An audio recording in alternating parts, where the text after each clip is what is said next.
നമസ്കാരം സുഹൃത്തുക്കളെ. കേരളത്തിന്റെ ഇതിഹാസ സംവിധായകൻ അടൂർ ഗോപാലകൃഷ്ണന്റെ സൃഷ്ടിയിൽ പിറവിയെടുത്ത മെഗാസ്റ്റാർ മമ്മൂട്ടിയുടെ സൂപ്പർ ഹിറ്റ് ചിത്രമാണ് വിധേയൻ. 1994 പുറത്തിറങ്ങിയ ചിത്രത്തിൽ മമ്മൂക്കയ്ക്ക് പുറമെ എം.ആർ. ഗോപകുമാർ, ബാബു നമ്പൂതിരി, നബിത ആനന്ദ്, തൻവി അസ്മി, രവി വള്ളത്തോൾ എന്നിവരും സിനിമയിൽ പ്രധാന വേഷത്തിലെത്തിയിരുന്നു. മലയാള സിനിമാ പ്രേമികൾ ഇതുവരെ കണ്ടിട്ടില്ലാത്ത ഒരു മമ്മൂട്ടിയായിരുന്നു വിധേയനിൽ കണ്ടത്. മമ്മൂട്ടി ആദ്യമായി വില്ലൻ വേഷത്തിലെത്തിയത് ആരാധകരെ ഞെട്ടിച്ച ഒന്നായിരുന്നു. ഇപ്പോഴിതാ മമ്മൂട്ടിയുടെ ഇഷ്ടപ്പെട്ട വില്ലൻ കഥാപാത്രത്തെ പറ്റി സംസാരിക്കുകയാണ് സിനിമാ താരം വിനയ് ഫോർട്ട്. തന്നെ അത്ഭുതപ്പെടുത്തിയ മമ്മൂട്ടിയുടെ മോഹൻലാലിന്റെ കഥാപാത്രങ്ങളെ പറ്റിയാണ് വിനയ് ഫോർട്ട് സംസാരിച്ചത്. വില്ലൻ കഥാപാത്രങ്ങളെ പറ്റി ചിന്തിക്കുമ്പോൾ ആദ്യം മനസ്സിൽ വരുന്നത് രണ്ട് കഥാപാത്രങ്ങൾ ഏതൊക്കെയാണെന്ന ചോദ്യത്തിന് താരത്തിന്റെ മറുപടി ഇങ്ങനെയായിരുന്നു. വില്ലൻ കഥാപാത്രത്തെ പറ്റി ചിന്തിക്കുമ്പോൾ ആദ്യം മനസ്സിൽ വരുന്നത് വിധേയനിലെ കഥാപാത്രമാണ്.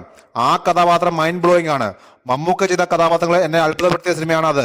അവസാനം മമ്മൂക്കയെ കണ്ടപ്പോൾ പോലും ഞാൻ അതിനെപ്പറ്റി സംസാരിച്ചു. ആ മാനറിസവും ഇരുത്തവും ഡയലക്റ്റും എല്ലാം വേറെ ആർക്കും ഫുൾഫിൽ ചെയ്യാൻ പറ്റില്ല. അതുപോലെ രാജാവിന്റെ മകളിലെ വിൻസെന്റ് ഗോമസും ഇഷ്ടപ്പെട്ട കഥാപാത്രമാണ്. പറയാൻ നിന്നാൽ 100 കഥാപാത്രങ്ങളെ പറ്റി പറയാം, പക്ഷെ പെട്ടെന്ന് മനസ്സിലേക്ക് ഓർമ്മ വരുന്നത് ഇത് രണ്ടുമാണ്, വിനയ് പറഞ്ഞു. ഈ വർഷം മലയാളത്തിൽ മികച്ച അഭിപ്രായം നേടിയ സിനിമകളിൽ ഒന്നായിരുന്നു ബ്രഹ്മയുഗം. പൂർണ്ണമായും ബ്ലാക്ക് ആൻഡ് വൈറ്റിൽ പുറത്തിറങ്ങിയ ചിത്രമായിരുന്നു ഇത്. രാഹുൽ സദാശിവന്റെ സംവിധാനത്തിൽ ഒരുങ്ങിയ ചിത്രം പ്രേക്ഷകർക്ക് വ്യത്യസ്ത അനുഭവമായിരുന്നു നൽകിയത്.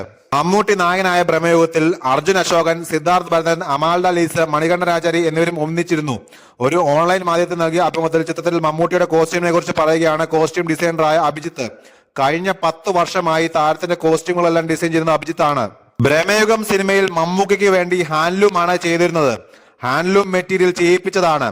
നമ്മൾ ആരും അതിനു മുമ്പ് ബ്ലാക്ക് ആൻഡ് വൈറ്റ് പടത്തിൽ വർക്ക് ചെയ്തിട്ടില്ല. നമുക്ക് അതുമായി ഒരു എക്സ്പീരിയൻസും ഇല്ല. സിനിമയ്ക്ക് എപ്പോഴും കണ്ടിന്യൂറ്റി ആവശ്യമുണ്ട്. ഓരോ സീനും കൃത്യമായി ഏത് കോസ്റ്റ്യൂം വേണമെന്ന് തീരുമാനിക്കേണ്ടതുണ്ട്. പോറ്റിയുടെ ഓരോ കാലഘട്ടത്തെയും കുറിച്ച് പറയുന്നുണ്ട്. അർജുൻ അശോകന്റെ കഥാപാത്രം അവിടേക്ക് വരുന്നത് മുതൽ പ്രായമായ അവസ്ഥയാകുന്നത് വരെയുണ്ട്. സംവിധായകൻ രാഹുലേട്ടൻ ആവശ്യപ്പെട്ടത് കോസ്റ്റ്യൂമിലൂടെ ആ കാലഘട്ടം രജിസ്റ്റർ ചെയ്യണമെന്നായിരുന്നു. അയാൾ ചാത്തനാണെന്ന് സിനിമയുടെ ഒരു ഘട്ടം കഴിയുമ്പോൾ മാത്രമാണ് നമുക്ക് മനസ്സിലാവുന്നത്. അതുവരെ അയാൾ ഒരു സാധാരണ പോറ്റിയായിരുന്നു. എല്ലാ കാലവും അയാൾ ഒരേ വസ്ത്രമായിരുന്നില്ല ഇട്ടത്.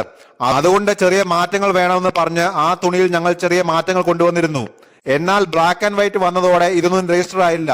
അത് നമുക്ക് ആദ്യത്തെ ദിവസം ഷൂട്ട് ചെയ്യുമ്പോഴാണ് മനസ്സിലായത്. എന്നിട്ടും ഞങ്ങൾ ആ കണ്ടിന്യൂറ്റി പിടിച്ചാണ് പോയത്, അഭിജിത്ത് പറഞ്ഞു.